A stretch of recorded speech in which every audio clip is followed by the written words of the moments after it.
চোখে চোখ আর কফির কাপ।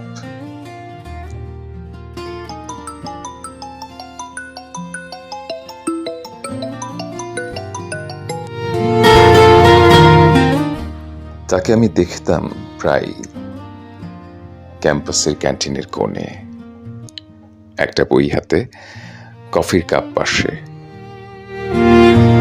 কেউ যেন কারো দিকে তাকিয়ে থাকে, কিন্তু কেউ কিছু বলে না।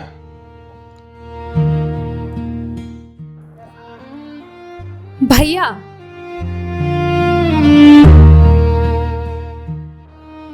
একটা কফি। প্রথম কথা হয়েছিল খুব সাধারণ এক মুহূর্তে। আমি টেবিলে বসতেই সে হেসে বলল,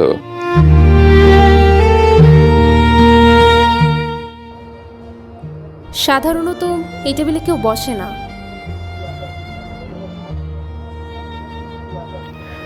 তোমায় দেখেই তো সাহস করে বসলাম। দুজনেই হেসে ফেললাম। সেই হাসি যেন একটা নীরব চুক্তি হয়ে গেল। আজ থেকে আমরা বন্ধু। প্রথমে ছিল বই নিয়ে কথা,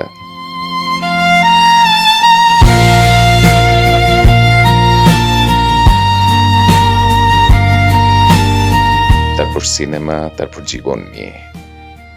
একসময় বুঝলাম আমি শুধু তার গল্প শুনি না, আমি তাকে শুনি। একদিন হঠাৎ বলল, তুমি আর অন্যদের মতো না, চুপচাপ ভালোবাসো চোখ দিয়ে। আর তাই জন্যই তো কফিটা এনেছি চিনি ছাড়া, যেন আমার মতোই লাগুক।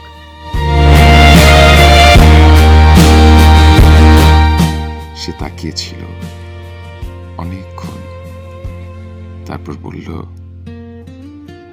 ভালোবাসা বুঝি এমনই হয়, শব্দ ছাড়াও সব বোঝা যায়। তারা আজও একসাথে কফি খায়, মাঝে মাঝে চুপচাপ, কেউ কিছু বলে না, তবুও ভালোবাসা মুখে লেগে থাকে।